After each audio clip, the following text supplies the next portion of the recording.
Friends, welcome back to the channel. Today we're going to talk about the notice under section 245 जो कि department भेजता है when it is willing to set off your refunds against the tax payable. Income tax department के पास पूरा record available है जिसमें आपके अगर पास्ट में कोई असेसमेंट्स पेंडिंग है या असेसमेंट्स डिसाइड हो गए हैं तो उनके पास डिमांड पोर्टल पे आपको नज़र आती है. They have the record also with them. So अगर आपका कोई भी रिफ़ंड आपने अप्लाई किया है, जब भी आप अपने करंट ईयर का रिटर्न फाइल करते हैं and it is processed, then there is a refund if at all there is. तो वो क्या करते हैं, आपको वो सबसे पहले चेक करेंगे कि आपका कोई आउटस्टैंडिंग डिमांड तो पेंडिंग नहीं है पेबल. एंड अगर वो पेबल नज़र आती है then they will adjust it against your demand. But demand के साथ एडजस्ट करने से पहले there is a procedure which they have to follow compulsorily. They have to send a notice under section 245 wherein they will give you an opportunity, to um, agree to the demand getting adjusted with your refund. अगर आपको इसमें कोई objection होता है then you have to make an application that we do not agree or whatever, जो भी आपके grievances होंगे. So this is basically, this section 245 का notice is basically an opportunity given to you so that you can use it before the department adjusts your refunds with the outstanding previous demands. ये बहुत सारे cases में important इसलिए है क्योंकि हमारे कितने सारे cases होते हैं जिसमें हमारा assessment pending होता है या तो फिर हमारी डिमांड्स जो हैं हम जो एग्री नहीं कर रहे हैं. सो इस वाले केस में जब आपके पास 245 का नोटिस आता है देन आपको क्या ध्यान में रखना है ये इम्पॉर्टेंट है. And of course it is important that you need to respond to all the notices. So section 245 will allow the income tax department to adjust the refund against any of the pending demands which is appearing on the portal. Portal पे आपको regular check करना है कि whether there is any demand in the previous years. So this is an efficient recovery of taxes. आपको एक तरफ refund देना है और एक तरफ पे demand there is an outstanding. So what they will do is they will first set of the outstanding demand and what ever is the refund if at all applicable बचता है अगर कुछ पैसा तो वो आपको रिफंड करेंगे. And for that this is the intimation. So this is the revenue protection का mechanism. This is a very efficient way of collecting the taxes and it is a transparent process. Transparent process in the sense it is an opportunity being given to the assessee to accept it or you can raise a grievance. Basically it's a principle of natural justice being given to you. So कल को नहीं तो अगर आपका बिना आपको बताए अगर उन्होंने रिफंड को एडजस्ट कर दिया डिमांड से then you always have a right to go to the appellate authority and you can say that injustice is being done to you and your right of natural justice has been ignored. So ऐसे वाले cases में हमने बहुत सारे favourable judgements देखे हैं जहाँ पे अगर आपको नेचुरल जस्टिस या राइट टू हियर नहीं मिला है देन वो जो भी एडजस्टमेंट किया है दे इट्स नॉन ईस्ट उसे माना जाता है.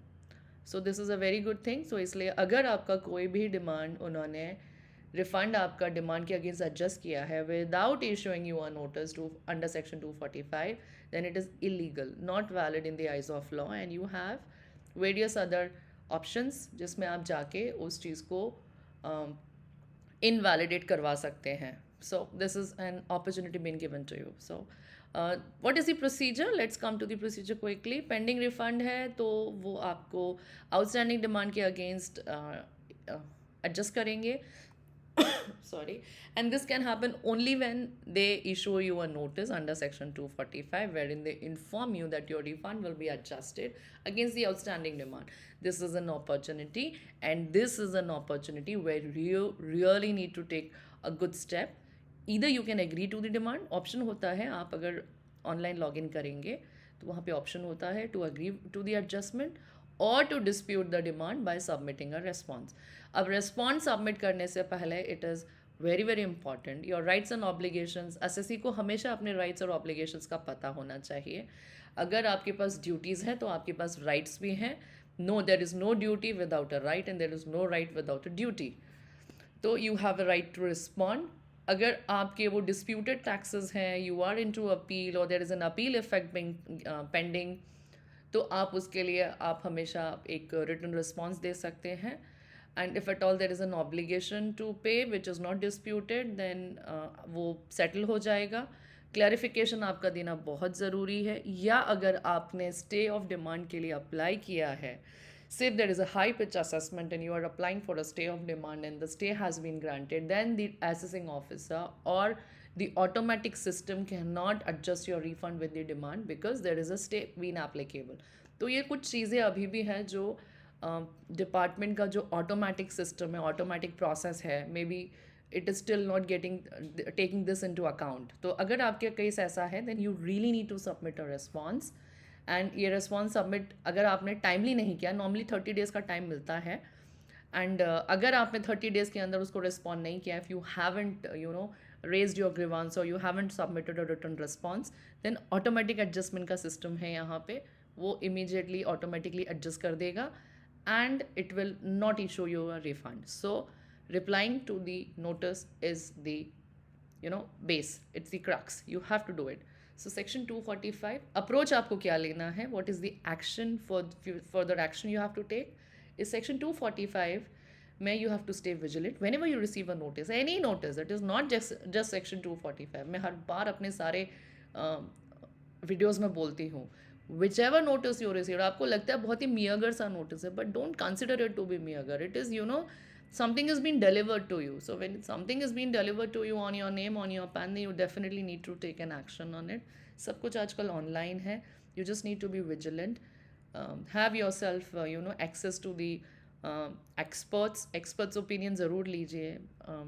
Do seek help from qualified assistants और क्वालिफाइड पीपल जो इन चीज़ों को जानते हैं, they make really your life simpler. तो फिर आप विजिलेंट रहिए, या अपने टैक्स अकाउंट्स देखते रहिए, ऑनलाइन देखिए, आउटस्टैंडिंग ड्यूज चेक कीजिए कि कोई गलत आउटस्टैंडिंग डिमांड तो नहीं है। अगर अपील डिसाइड हो गई, अपील इफेक्ट प्रॉपर आया है कि नहीं आया है, और अननेसेसरी इंटरेस्ट चार्जेस तो नहीं लगे हुए हैं, that also you really need to calculate. क्योंकि एक छोटा सा अगर की फिगर एंट्री करते समय डिपार्टमेंट ने अगर कोई गलती कर दी है और the system has picked up some wrong entry, then you really need to check. See, artificial intelligence is very good, it's good कि सारी चीज़ इलेक्ट्रॉनिक मैकेनाइज है, but then finally the data that goes into the system is basically a manual entry. तो अगर वहाँ पे कोई गलती है, you really need to check that out. अगर अगर डिमांड अंडर डिस्प्यूट है, then you really need to reply, and आपको रिप्लाई के फॉर्मेट्स मेरे चैनल पे मिल जाएंगे।